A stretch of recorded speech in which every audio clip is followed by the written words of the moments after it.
Nous avons tous appris ça un jour ou l'autre. En 1534, le malouin Jacques Cartier, qui suivait une route maritime tracée plus ou moins par des chasseurs de baleines, découvre l'embouchure du Saint-Laurent et s'aventure assez loin dans cet estuaire. Il y reviendra l'année suivante, il jette l'ancre à Tadoussac. Plus tard, Pierre de Chauvin puis Samuel de Champlain viendront là à leur tour. J'ai eu la chance d'aller voir de près les baleines de Tadoussac, c'est très agréable comme promenade, et de m'attarder dans cette grande cabane de bois souvent reconstruite à l'identique et qui a d'abord été un poste de traite de la fourrure. Tout simplement le premier établissement français en Amérique du Nord, à partir du XVIIe siècle. Ce vaste territoire sera peuplé de colons venus d'abord du Maine et du Poitou, pas seulement, mais en partie, sous la conduite donc de Champlain, le véritable fondateur de la Nouvelle-France. La colonie connaît un essor, grâce justement au commerce des fourrures, un essor et bientôt une expansion. Des explorateurs partis de Québec vont s'aventurer vers le sud jusqu'aux vallées du Mississippi et de ses affluents. Très loin au midi, Cavelier de la Salle va fonder la Louisiane, aussi luxuriante, aussi tropicale déjà que le Canada est froid et rigoureux. On l'a sans doute un peu oublié aujourd'hui, mais cette aventure nord-américaine de nos ancêtres, au temps d'Henri IV, de Louis XIII, de Louis XIV, cette aventure a eu un impact considérable sur les mentalités gauloises. Alors je ne reviendrai pas sur l'exhibition à la cour de François Ier et surtout à celle d'Henri II de sauvages des Indes, comme on appelait alors les Amérindiens, ni sur le perroquet vert de Catherine de Médicis, ni sur le chocolat qui venait en fait d'Amérique du Sud via l'Espagne, ou le tabac qui arrivait d'Amérique centrale via le Portugal et Jean Nicot, notre ambassadeur à Lisbonne.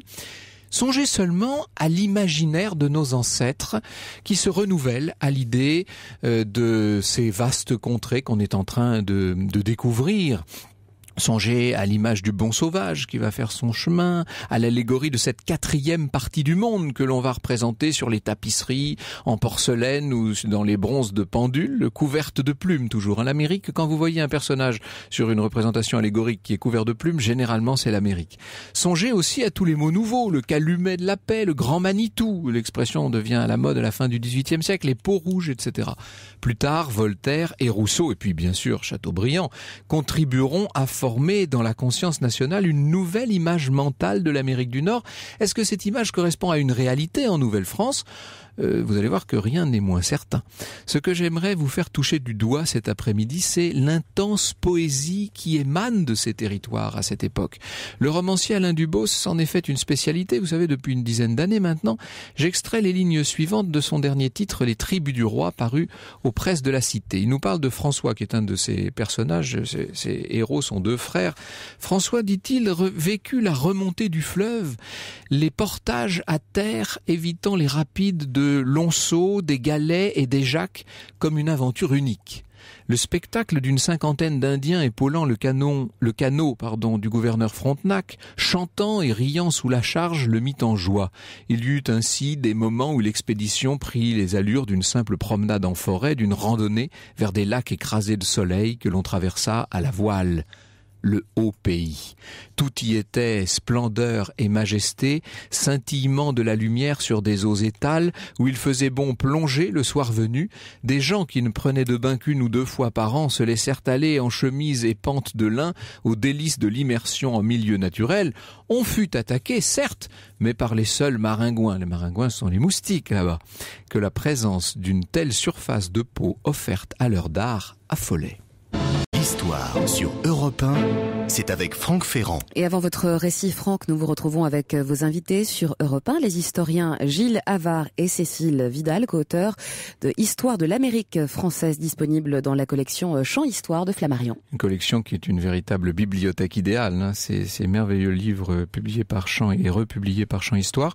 Bonjour à vous deux, merci beaucoup d'être venus nous parler de cette nouvelle France qui était, ne l'oublions pas, un territoire gigantesque, infiniment étendu, en tout cas lorsqu'il a atteint sa plus grande surface. Ce qu'on appelle la Nouvelle-France, en vérité, ce sont 3 pays. Il faut peut-être rappeler ça, Cécile Vidal.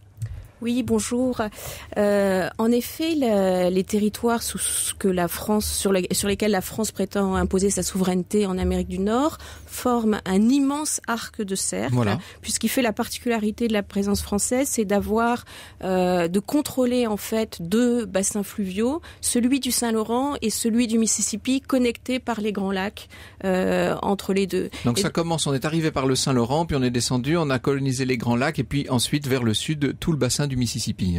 Tout à fait. Tout je sais pas si on peut dire bassin, enfin tous les affluents, oui, du Mississippi. Tout à fait. Donc on a d'abord eu un mouvement vers l'ouest, puis vers le sud, et ensuite on a eu en fait deux mouvements distincts puisque la Louisiane est devenue indépendante du Canada et des connexions avec la Caraïbe aussi se sont développées. Ça représentait des territoires infiniment plus vastes que le Royaume de France lui-même, du reste. Oui, mais en même temps, c'était une colonisation en forme d'archipel, sous la forme d'une série de villes et de postes coloniaux,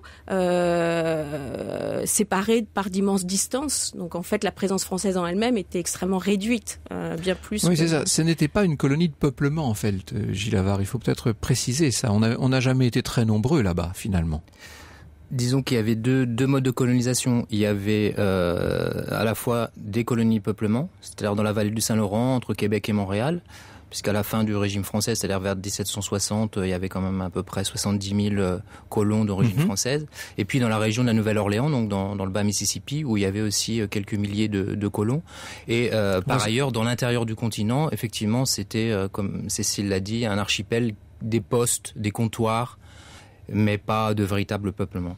En fait, quand on compare ça aux 13 colonies que les Britanniques avaient instituées, eux, de leur côté, qui vont donner plus tard naissance aux États-Unis d'Amérique, c'est pas beaucoup de monde, évidemment. On est peu nombreux face aux Anglais. Au XVIIIe siècle, on est entre 20 et 50 fois moins nombreux. Ouais, voilà, et donc, on a besoin absolument des Amérindiens pour tenir face aux Britanniques et pour s'installer sur les territoires. Alors pourquoi est-ce qu'on est allé s'installer là-bas, si je puis dire? Quelle est la vraie raison, Cécile Vidal? En fait, est-ce que la France n'aurait pas préféré s'installer en Amérique centrale ou même tout simplement en Amérique du Sud, comme les Espagnols et les Portugais? Elle essaye de le faire. Il y a quelques tentatives qui n'aboutissent pas, avec des expéditions à la fois au Brésil, dans ce qui va devenir ensuite Rio de Janeiro, et puis ensuite en Floride dans les années 1560. Mais à chaque fois, les Portugais ou les Espagnols expulsent en fait les Français qui sont venus s'installer dans ces territoires. Et donc la motivation première en fait de toutes les puissances du Nord quand elles vont s'installer en Amérique, c'est la compétition avec les Espagnols et les Portugais, surtout les Espagnols qui contrôlent ces mines d'or et d'argent qui font la richesse les métaux précieux qu'on cherche. La couronne d'Espagne. Eh oui. Alors on peut dire que cette colonisation progressive de l'Amérique du Nord, c'est un peu un pis-aller alors. Au départ, oui. Au départ, mais en même temps, ensuite, il y a des intérêts économiques. D'abord, la morue, qu'on oublie souvent, parce que on pêche la morue sur toute cette... La pêche de la morue a été extrêmement importante et profitable économiquement. C'est un grand enjeu. Ça va d'ailleurs modifier les habitudes alimentaires en France. Je parlais de l'impact de cette colonisation sur la France elle-même. Ça en fait partie. On s'est mis à manger de la morue au début du XVIIIe siècle en quantité. Même bien plus tôt, en fait. Même encore plus tôt, oui. C'est oui, de manière très importante. Et puis, cette pêche à la morue donne ensuite lieu au développement de la traite des fourrures, et puis le développement d'une agriculture aussi de subsistance dans la vallée du Saint-Laurent, alors que côté Mississippi, on a un système très différent qui est le système de la plantation esclavagiste, où on va essayer en fait de développer des plantations de tabac et d'indigo sur le modèle de ce qui existe aux Antilles dans la Caraïbe. Alors le premier, celui qui va véritablement fonder la Nouvelle-France, Cartier la découvre, on a bien compris, au premier tiers du XVIe siècle, mais il faut attendre encore plusieurs décennies pour que Champlain s'installe véritablement. C'est lui le grand homme de l'affaire. Tout à fait. C'est Samuel de Champlain qui va jouer un rôle fondamental et qui va fonder Québec, voilà, non seulement Tadoussac dont vous parliez, mais aussi Québec, et nouer les premières alliances avec les Amérindiens de la vallée du Saint-Laurent. Québec, Trois-Rivières, Montréal, ce sont les foyers principaux de peuplement. Qui jalonnent, la dernière étant Montréal, fondée en 1642, avec, dans le cadre d'un élan missionnaire religieux aussi très important. Comment vivait-on dans cette Nouvelle-France et comment la Nouvelle-France a-t-elle évolué? C'est ce que nous voyons dans un instant. Franck Ferrand sur Europe 1. En attendant votre récit, Franck, nous vous retrouvons en compagnie des historiens Gilles Havard et Cécile Vidal pour parler de la Nouvelle-France. Alors évidemment, quand nous sommes arrivés sur place, quand je dis nous, il n'y avait pas que des Français, il y avait des Anglais aussi et puis des Hollandais. Mais quand les Européens arrivent en Amérique du Nord, il y a déjà des habitants. Les territoires ne sont pas vierges, Gilles Havard. Non, tout à fait. Donc ceux que les Français appelaient à l'époque les sauvages habitaient dans ces territoires depuis des milliers d'années. Et pour l'Amérique du Nord, on considère qu'il y avait à peu près 7 millions d'Amérindiens. Donc c'est assez. On voit le rapport de proportion de peuple là. Hein. Oui, et puis par rapport aux colons français, par exemple, les colons de Louisiane, qui étaient quelques milliers, ont toujours été moins nombreux qu'une seule nation amérindienne, qui s'appelait les Chactas, qui étaient les alliés principaux des Français dans la région. Et donc on voit qu'il y avait une disproportion démographique et qu'on avait besoin, les colons à l'époque avaient besoin de ces Indiens pour s'installer dans les territoires, pour commercer la fourrure, et puis comme alliés militaires contre les Britanniques précisément. Alors ces nations dont vous parlez, c'est le terme qu'on employait dès l'époque, du reste ? Oui, tout à fait. Oui, on parlait de nations parce que on leur donnait un type ça correspond à un type d'organisation, en fait, voilà, comme on appelait les Bretons ou les Normands à l'époque des nations, et ils étaient considérés comme des alliés à part entière et non pas comme des sujets. Et on les recevait, par exemple à Montréal ou à la Nouvelle-Orléans, comme des ambassadeurs. Donc il y avait des grandes conférences qui étaient organisées où, par exemple, le gouverneur Frontenac à Montréal organisait des banquets pour bien accueillir les chefs. On leur donnait à manger, on leur faisait des cadeaux, on leur offrait des médailles et pour en quelque sorte les clientéliser. Et donc ça donnait lieu à toutes sortes d'interactions culturelles aussi. Et quelle est la différence entre la façon de traiter les Indiens côté français et côté britannique? Est-ce que c'est la même approche? Alors, il y a toute une théorie qui a été développée sous la Troisième République, selon laquelle les Français auraient eu un génie colonial et selon laquelle ils se seraient mieux entendus avec les Amérindiens. Alors, il y a à la fois du vrai et du faux. Du vrai parce que c'est vrai que les Français n'étaient pas très nombreux, on l'a dit, qu'ils avaient besoin des Amérindiens pour le commerce de la fourrure et donc qu'ils étaient peu menaçants par rapport au territoire amérindien, contrairement aux Anglais qui étaient vraiment très nombreux, par exemple en Virginie, où les plantations de tabac sont très demandeuses en terre. Donc il y a eu moins de conflits en Nouvelle-France que par rapport aux colonies britanniques. Il faut qu'on cite les grandes ethnies amérindiennes que nous rencontrons sur place en Amérique du Nord. J'ai parlé des Hurons tout à l'heure, des Iroquois bien entendu, qui vont donner du fil à retordre au gouverneur Frontenac précisément. Tout à fait. Donc les Hurons avec qui Champlain s'est allié, les Iroquois qui ont longtemps été les ennemis des Français jusqu'à un traité de paix qui a eu lieu en 1701. Dans la région des Grands Lacs, il y a eu toutes sortes de groupes aussi, les Miamis, les Potawatomi, les Ojibwe, les Outaouais, etc. Et puis en Louisiane, les Illinois, les Natchez aussi, bien connus par Chateaubriand, et puis les Chactas dont je parlais tout à l'heure.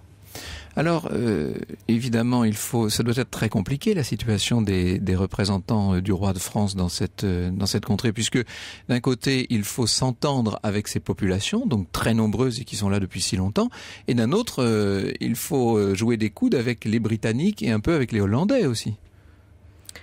Oui, Cécile Vidal. Oui, tout à fait. Et ce qui signifie que c'est un jeu géopolitique à plusieurs bandes, très complexe, et que les Amérindiens justement réussissent à maintenir leur souveraineté et à demeurer dans une position, dans un rapport de force favorable, en particulier dans les régions transfrontalières entre les empires très longtemps, parce qu'ils jouent de la rivalité impériale entre l'Empire français, l'Empire britannique, mais aussi l'Empire espagnol. L'Empire espagnol s'étendant dans l'Amérique du Nord, en Floride, au Texas, en Californie, tout à fait.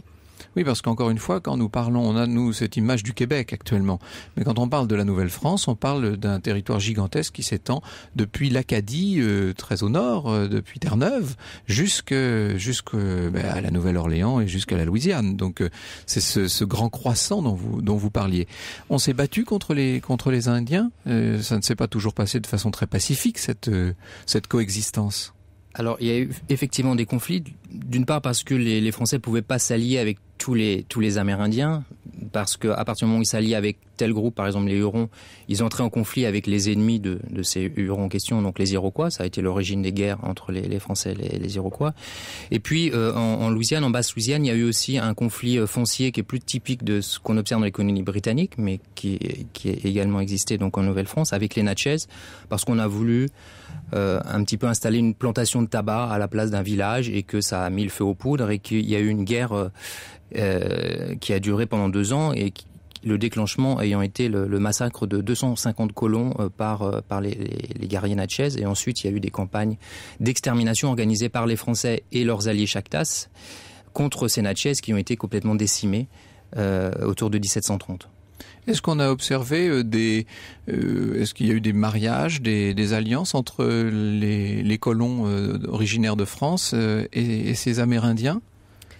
Alors ça dépend des endroits et ça dépend des époques. Il y a en effet à l'époque de Colbert une politique de peuplement et d'intermariage, avec l'idée cependant que cela dépend, c'est sous condition de baptême des Amérindiens, d'évangélisation des Amérindiens. Toujours cette idée de conversion, bien sûr. Et avec l'idée que les Indiens doivent se franciser et que ça va permettre de former un seul et même peuple, mais un peuple culturellement, religieusement français. Comme ce n'est pas du tout ce qui se passe, que ces unions donnent lieu à toute forme de métissage, d'interaction culturelle, et que l'indianisation est tout aussi attractive, et même plus attractive que la francisation pour les Indiens, il y a une transformation en fait de la politique des autorités qui vont, à la fin du XVIIe siècle, interdire ces unions qui auront cependant lieu dans les pays d'en haut, là où la traite l'exige. Alors, il y a un nom qui est revenu plusieurs fois depuis le début de cette émission, c'est celui de Frontenac. Nous y venons dans un instant. Au cœur de l'histoire sur Europe 1, le récit de Franck Ferrand. Avec un récit consacré aujourd'hui sur Europe 1 au gouverneur Frontenac. Oui, vous savez, Julia, la ville de Québec est dominée par la masse imposante, altière de cet hôtel de tourisme Belle Époque, de taille gigantesque, avec en son centre une immense tour rectangulaire dont les façades de briques rouges dissimulent en vérité une armature métallique. On est dans cette construction fin de siècle. Tout ça coiffé d'un immense toit pentu en cuivre devenu vert. La silhouette de l'édifice, son nom, tout ça est très connu dans le monde entier. C'est le château Frontenac. Eh bien, son joli nom, ce palace québécois, le tient du patronyme d'un gouverneur général français qui, sous Louis XIV, à partir de 1672, a su assurer une certaine prospérité à la Nouvelle-France, tout en repoussant l'invasion anglaise, donc le comte de Frontenac. Louis de Buade, comte de Paluau de Frontenac, tel était son nom. Si l'on en croit Saint-Simon, c'était un gentilhomme fort du monde, c'est-à-dire d'une politesse exquise. Il faut qu'on s'habitue aux phrasés et aux expressions de Saint-Simon, puisque demain nous baignerons dans cette langue-là jusqu'aux oreilles, nous consacrerons l'émission à Saint-Simon. Un bon gentilhomme, donc, ce Frontenac, dont Saint-Simon nous dit par ailleurs qu'il était parfaitement ruiné. Sa nomination en 1672 a dû bien l'arranger. Il faut savoir que celui qui était son principal concurrent dans cette nomination, c'était le comte de Grignan, qui se trouvait être le gendre de Madame de Sévigné. Vous savez, ce qui fait que la célèbre Madame de Grignan aurait très bien pu partir pour la Nouvelle-France si c'est son mari qui avait été nommé. Mais en l'occurrence, c'est Frontenac qui est nommé. Il a 50 ans à ce moment-là. Il est nommé gouverneur général de la Nouvelle-France. Il compte à son actif, je vous dis qu'il a 50 ans, ça fait déjà plus de 20 ans qu'il est dans le service. Il part de La Rochelle, en laissant sa femme à La Rochelle, et tout émerveillé, il découvre Québec en octobre 1672. Rien ne me parut si beau et si magnifique que la situation de Québec, écrira-t-il, qui ne pourrait être mieux postée quand elle devrait devenir un jour la capitale d'un grand empire. Il y a dans cette déclaration d'amour à Québec de la part de Frontenac, il y a sans doute l'expression de l'ambition du personnage qui, à peine débarqué, va vouloir organiser, créer, rationaliser les choses. Il organise toute la hiérarchie des officiers grands et petits qui composent la maison des gouverneurs, avec un si bel ordre, nous dit l'un de ses historiographes, que la sienne pouvait passer pour une académie réglée et un séminaire de vertu. Il est à peine là depuis 5 semaines qu'il réunit déjà il fait d'abord une excursion dans la région de Québec, il remonte le fleuve jusqu'aux Trois-Rivières, donc à mi-chemin de Montréal, et il organise une grande réunion. Il réunit les états généraux de la province afin, et c'est sa propre expression, de donner une forme à ce qui n'en avait point encore eu et de composer une espèce de corps de clergé, de noblesse, de justice et de tiers états. Vous voyez l'ambition du personnage, vous voyez la dimension politique de la mission qu'il s'est fixée à lui-même. Je dis fixée à lui-même parce que lorsqu'à Saint-Germain on apprend la nouvelle, on n'est pas très content. Colbert lui envoyait aussi sec une lettre et voilà les termes de Colbert. Toujours très diplomate, Colbert. On s'est habitué à cette diplomatie. Il est bon que vous observiez, lui dit-il, que comme vous devez toujours suivre dans le gouvernement et la conduite de ce pays-là des formes qui se pratiquent ici, donc ici en France, et que nos rois ont estimé du bien de leur service depuis longtemps de ne point assembler d'états généraux de leur royaume, peut-être pour anéantir insensiblement cette forme ancienne, vous ne devez aussi donner que très rarement, et pour mieux vous dire jamais, cette forme au corps des habitants du Canada. Voilà, Frontenac se le tiendra pour dit, ce qu'on veut installer là-bas, c'est bien un despotisme qui obéit directement à la couronne et non pas une sorte de néo-république américaine. Pendant les 10 années de son premier gouvernement, parce que vous allez voir que Frontenac a fait 2 grands séjours à Québec, pendant ces 10 années, il va se conduire effectivement en despote éclairé, certes, moins en chef militaire pour tout dire qu'en administrateur, soucieux de ses relations avec les indigènes. Nous en parlions il y a un instant. Son but est d'organiser la petite population française sur les rives du Saint-Laurent et autour de ces 3 centres urbains dont je vous parle depuis le début de l'émission, de Québec, de Trois-Rivières et de Montréal. Il installe plus au sud un poste de traite de la fourrure beaucoup plus important et il va concevoir très tôt l'idée d'une alliance au sens propre, au sens fort, avec ceux qui pourraient être parmi les autochtones les plus dangereux et ceux qui posent le plus de problèmes à ces colons français, c'est-à-dire avec les Iroquois. Il leur dépêche un homme qui les connaît très bien, ces Iroquois, qui parle leur langue, qui connaît très bien leurs mœurs, et c'est le célèbre Cavelier de la Salle qui plus tard ira explorer le Mississippi et fonder la Louisiane.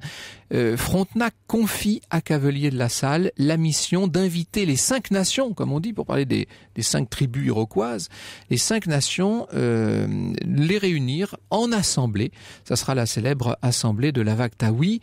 Alors, évidemment, tout ça ne se fait pas aussi facilement que ça. Il faut imaginer toute l'expédition qui se met en route dès cet été 1673. 120 canots portés par 400 hommes, des matériaux pour la construction d'un fort en route, des munitions bien entendu.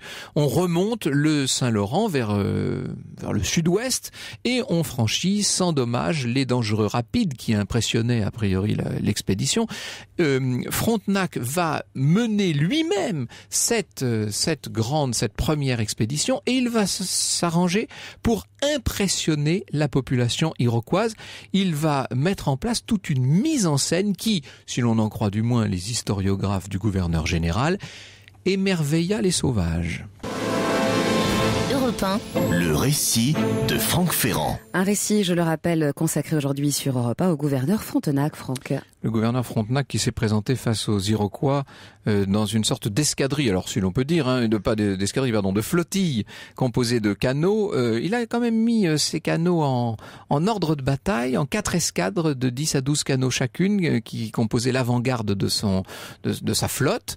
Et puis, alors tout ce monde-là avançait de front sur une même ligne. Puis vous aviez 2 grands bateaux à fond plat qui suivaient, armés de canons, et que le gouverneur général avait pour l'occasion fait peindre de couleurs très vives, parfaitement inusuelles, nous dit le chroniqueur de l'époque, qui est un religieux qui suivait partout Frontenac. Alors, évidemment, le but était de s'adapter en quelque sorte à ce qu'on pensait être la mentalité des Iroquois et les frapper. C'est exactement ce qui se passera du reste, puisqu'on voit Frontenac réussir brillamment dans ses relations avec les Iroquois. Je cite encore notre chroniqueur. Ils caressaient leurs enfants toutes les fois qu'ils les rencontraient et leur faisaient donner du pain, des pruneaux, des raisins et autres choses, ce qui satisfaisait tellement ces sauvages qu'ils ne désemparaient point de sa tante, non plus que les femmes qu'il régalait de présents pour les engager à danser le soir. C'est une vision sans doute un peu simpliste, mais enfin néanmoins, on voit bien quelle est la politique menée par le gouverneur. Alors, il va être victime en 1682, 10 ans après son arrivée. Frontenac est victime d'une sombre cabale administrative qui se mène autant en France à Versailles que sur place et qui aboutit à son rappel en France. Mais il sera de nouveau nommé, il va être nommé de nouveau par Louis XIV 7 ans plus tard, et il fait une arrivée, alors cette fois triomphale, à Québec le 15 novembre 1689. Il arriva le 15e d'octobre 1689, nous dit un chroniqueur, et débarqua le jour même à 8 heures du soir. Le conseil souverain escorté des habitants sous les armes fut le recevoir à la descente de vaisseaux, et comme le port et la ville étaient également illuminés de flambeaux, de lanternes et de lampes, cela formait un jour artificiel fort agréable à voir. Monsieur de Frontenac marcha en pompe jusqu'à son palais, où il fut salué de 3 décharges de canons et de mousqueterie, et chacun s'empressa de marquer par des feux de joie et par d'autres réjouissances le sensible plaisir que le retour de ce seigneur causait au public. Si le texte en question a été commandité par Frontenac lui-même, il faut peut-être le prendre avec des pincettes, mais il est certain que Frontenac était devenu, en tout cas à Québec, extrêmement populaire. Il le sera bien plus encore lorsqu'il aura, quelque temps plus tard, vaincu les Anglais, partis de Boston sous les ordres de Sir William Phipps, qui était tout à fait sûr de son succès dans cette affaire.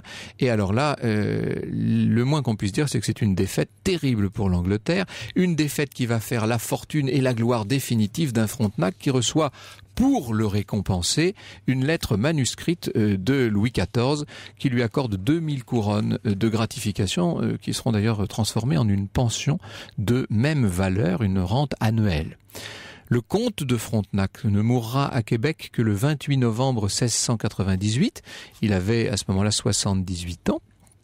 Il avait donc en 2 fois gouverné la Nouvelle-France pendant, en tout si vous comptez ces 2 séjours, il y est resté pendant 19 ans et le moins qu'on puisse dire c'est que son empreinte sur place a été très importante. Aujourd'hui encore, on conserve le souvenir de Frontenac. Alors, dans Les Tribus du Roi, Alain Dubos nous raconte la mort justement de ce gouverneur qui a lieu en novembre 1698. Ce que l'on avait tant redouté, écrit Alain Dubos, finit par arriver.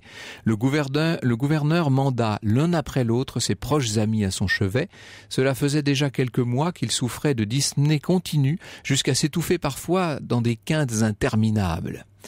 Je dors ainsi, parce que, alors on le voit, il est totalement assis contre ses oreillers. Je dors ainsi, regretta Frontenac d'une voix sourde.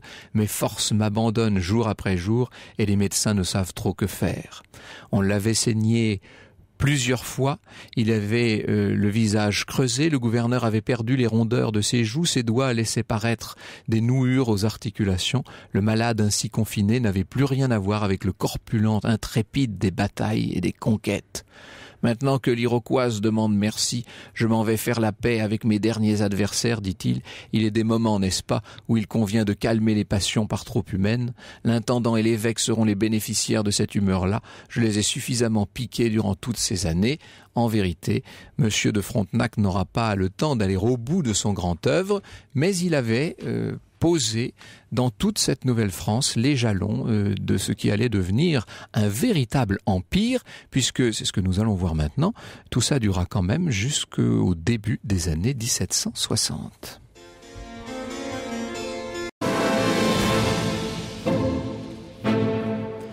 Alors Gilles Havard et Cécile Vidal sont toujours avec nous, co-auteurs de cette histoire de l'Amérique française publiée dans la collection Champ Histoire chez Flammarion.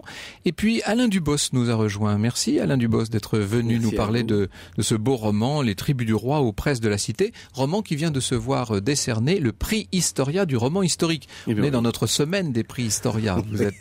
Vous êtes doublement bienvenu à cette émission.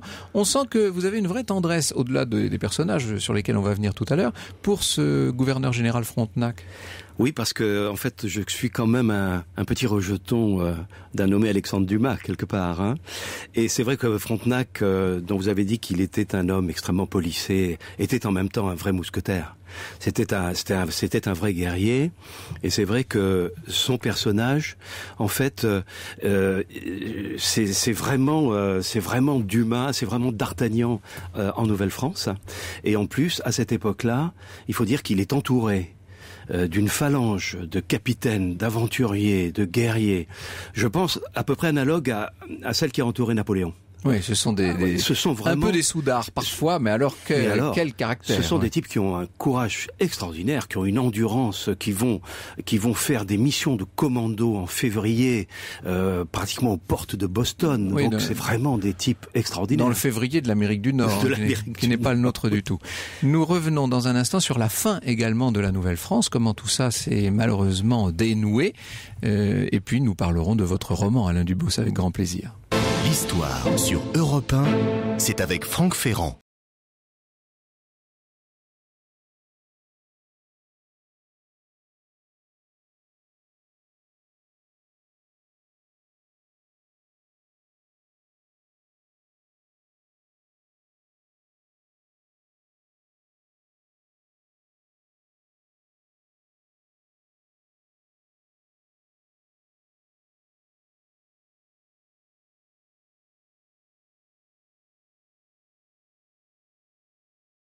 Bois sur Europe 1 avec Cartier, Franck.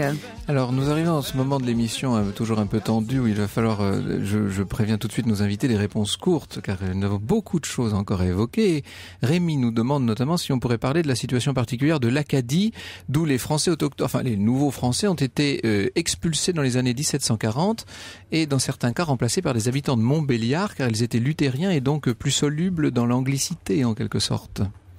Oui, alors la clé de tout ça, c'est la rivalité séculaire entre la France et l'Angleterre qui se déroule en plusieurs étapes. Et une de ces étapes, c'est la guerre de succession d'Espagne qui finit par le traité d'Utrecht en 1713. Et à ce moment-là, l'Acadie française devient anglaise. Et ce sont ces populations françaises demeurées sous souveraineté britannique qui vont être expulsées par les Anglais au tout début de la guerre de 7 ans en 1755 et qui vont venir s'installer dans l'ensemble du monde atlantique et qui seront en effet remplacés par des populations d'origines diverses, anglophones et protestantes. Et protestantes, oui. Alors cette guerre de 7 ans en Europe, elle voit la France et l'Autriche affronter l'Angleterre et la Prusse, mais cette rivalité franco-britannique, on la retrouve de l'autre côté de l'Atlantique en l'occurrence, et elle va nous coûter la Nouvelle-France. Oui, d'ailleurs, la guerre de 7 ans, elle commence en Amérique du Nord, non pas en 1756, mais en 1754. Donc 2 ans avant le déclenchement véritable de la guerre, à propos de la vallée de l'Ohio, où les Français et les Britanniques sont en concurrence. Donc il y a un conflit qui naît à cette époque-là. Et cette guerre, malgré les alliances amérindiennes dont on parlait tout à l'heure, et qui vont permettre aux Français dans les 2-3 premières années de tenir face aux Britanniques, va être perdue par la France. Et donc lors du traité de Paris de 1763, donc la Nouvelle-France disparaît. Il ne reste que Saint-Pierre et Miquelon. On ne perd, nous dit Voltaire, que quelques arpents de neige. Ça donne une idée de ce que l'élite française de l'époque, à Paris, pouvait penser de tout cet empire de la Nouvelle-France. Dominique nous demande de parler de toute la présence française encore si vive au Canada. Oui, ce serait passionnant, Dominique, mais c'est un autre sujet. Cela dit, c'est un sujet que vous connaissez bien, vous, Alain Dubos. Vous y êtes souvent là-bas, de l'autre côté de l'Atlantique. J'y suis souvent, comme j'ai une traversée romanesque qui m'a fait parcourir toute la Nouvelle-France, de la Louisiane jusqu'au Manitoba. où il y a des métis franco-indiens qui vivent dont les descendants se battent aujourd'hui pour parler français. Donc on peut parler de cela, oui, effectivement. Il y a des présences partout. On voit vos deux frères dans le roman. Ils sont de caractères très différents. Il y a le baroudeur et puis il y a celui plus casanier qui veut fonder des entreprises en quelque sorte.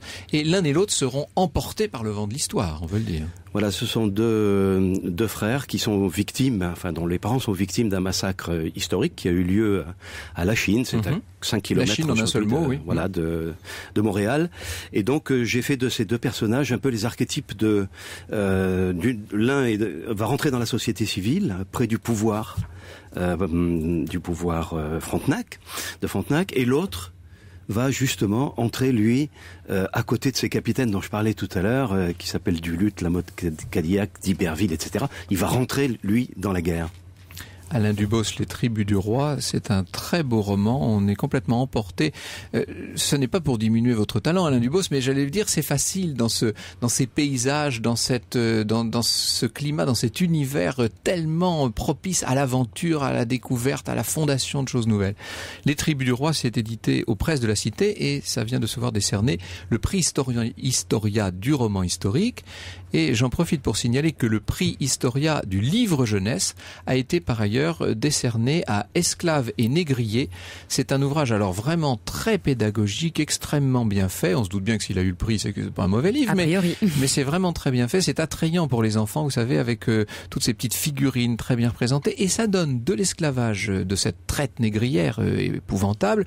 Ça en donne une image non seulement complète, très juste, très fine, mais assez inattendue, car on développe un certain nombre d'aspects tout à fait méconnus de cette traite, notamment la traite péruvienne par exemple, etc. Et puis il y a un DVD avec sur les esclaves oubliés de l'île Tromelin, donc un DVD que peuvent regarder les enfants lorsqu'ils ont bien lu. Merci beaucoup à vous tous. Je vous rappelle que ce soir nous nous retrouvons sur France 3. Exactement, pour l'ombre d'un doute. L'ombre d'un doute, et nous nous poserons la question en deuxième partie de soirée. Nous nous demanderons si Napoléon était franc-maçon, et vous verrez que cette question en appelle un certain nombre d'autres. C'est un sujet que nous avons eu beaucoup de plaisir à traiter. Donc ce soir, l'ombre d'un doute, c'est sur France 3.